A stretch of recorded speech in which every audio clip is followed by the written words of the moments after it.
Hey everyone, the numbers are in for Breakfast Point for October 2022. I'm Craig Duran with the Duran Group over at Berkshire Hathaway HomeServices. It's November 1st. We still got some spooky lights left over from last night. Um, the nighttime version of the market update. So I'm going to make this quick. I turn 50 tomorrow. I'm trying to get these done so I can enjoy the afternoon tomorrow afternoon briefly, but there are some things I want to tell you about in the market just because there's so many things changing what seems like very, very quickly.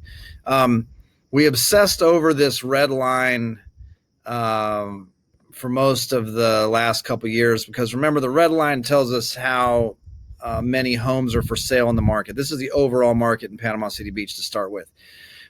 And the reason we followed the red line was because there was just so much consistent demand. There weren't any changes in buyer demand. There weren't any changes with that variable. So we would just watch the red line, which would tell us basically, were we in a hot market or an ultra hot market is what it seemed like. That's changed quite a bit.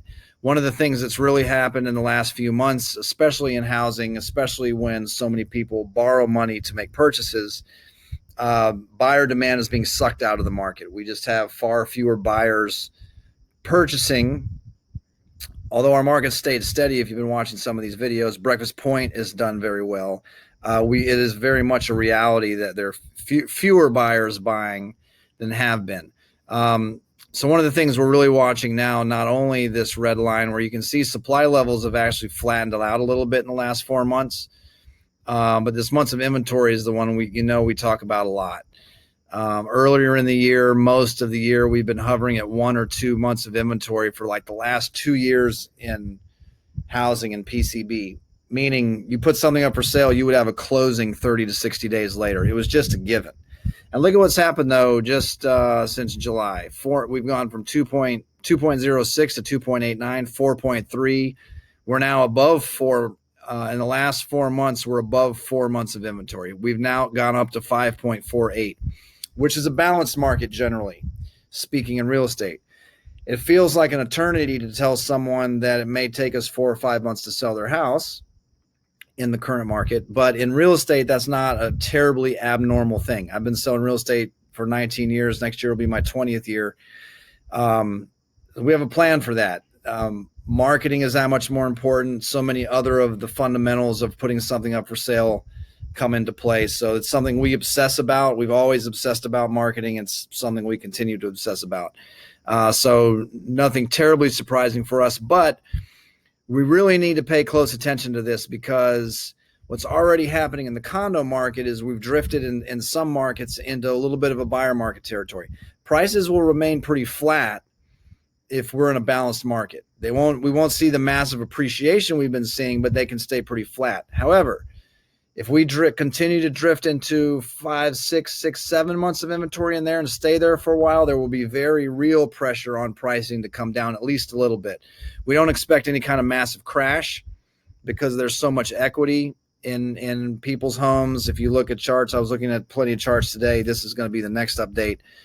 There's just such a small percentage of people who are delinquent in their payments, things like that. So we don't expect any kind of major crash. Still good, solid real estate market, neutrally balanced, but we want to be careful to see that we don't jump into buyer market territory. If you're thinking about selling, if you're a buyer, keep an eye out. You may have some incredibly good opportunity. Looking at Breakfast Point specifically, we're still outperforming the market in Breakfast Point. Still very popular, even with all the inventory coming to the market from the builders. Look at this. Some of these are all builders putting stuff into the mix. We're still at 2.75 months. I put a house up for sale 4 weeks ago, 5 weeks ago. I'll have to pull it up specifically and see. And we're closing on Thursday. So I think great marketing, good messaging, a good plan, good pricing, all those things come into play. And it's still, we don't have to wait 5 or 6 months to sell something. That deal is going to turn in probably 5 weeks or so. Just showing you some things generally. I'm going to go through this kind of quick again, turning 50 tomorrow, so I've got to get my beauty rest. A lot of these pending stuff is in the new part in Breakfast Point East. I haven't yet broken it down into Breakfast Point and Breakfast Point East. Next update, I certainly will do that. A lot of pending transaction, of course, over in Breakfast Point each, which is a good sign for Breakfast Point. Anyone doing a resale, it's something to talk about and think about because it's competition, and what are we going to do to combat that competition of some of the things that the builders do offer that are appealing, new warranties, all that. But it's doable. Again, we just did it. We're closing one on Breakfast Point Boulevard on Thursday. Some of the recent sales: 809 Breakfast Point Boulevard, a 4-3 closed at 459. Trying to pull up some of the recent sales. All the pendings means there's a sale pending, like it sounds. 518 Breakfast Point Boulevard closed out at 522.5. More Breakfast Point. This is us. Asking price was 538. It closes on Thursday. A little negotiation in there. 310 Grays Point closed recently. This is going back 2 months now. 541 was the sale price there. Sorry, that is for another 1,800 square feet. A lot of pendings over in the new section. 4-bedroom closed at 599.9. Another one closed at 600 recently. I'm just trying to focus on resales. 205 Basin Bayou is sale pending, a 5-bedroom over there. 615 was the asking price. 510 Breakfast Point Boulevard, a 5-bedroom, asking price 615, or sorry, sale price 615.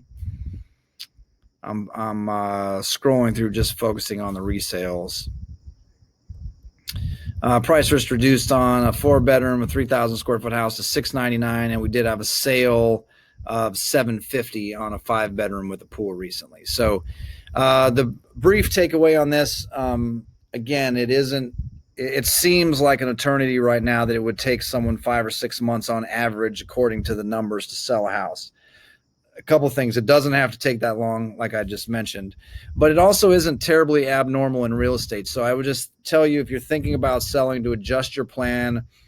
Think about the timing of some things. Talk to your real estate professional about how you're going to combat what's going on in the news section, what's going on in the market in general. I think by the time I even get these uploaded to YouTube and out, they probably will raise interest rates again.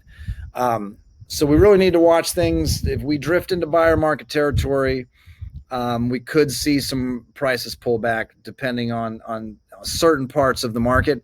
So far, Breakfast Point's holding pretty well. The new builders can have some effect on the market for sure. We've seen them drive up prices really hard the last few years. There's nothing that says they can't go the other way just as dramatically. So we're going to keep an eye on that also.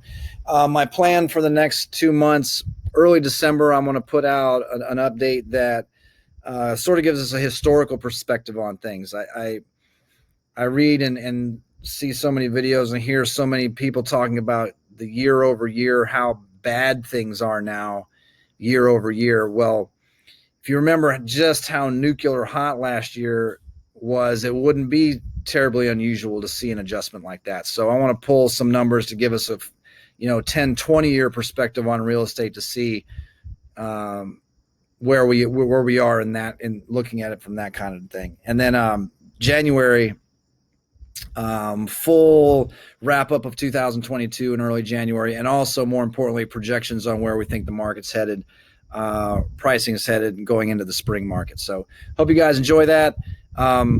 Sorry for the bad lighting tonight and rushing this out a little bit, but I did want to update you. Also, thank you guys very much. I was really excited. Actually moved at the park the other day when we had the food trucks out there. We sponsored part of that. It was really nice to see people getting together. And in fact, someone even commented to me that it was nice to see people just talking with each other in a large group and having a good time and relaxing, versus kind of some of the stuff that can happen sometimes when we're all online versus doing this in person. So I really appreciated seeing everybody out there. It's a beautiful day. And so thanks for everyone who came out. It was really nice. So hope you guys enjoy this. I'll see you guys on the other side of 50.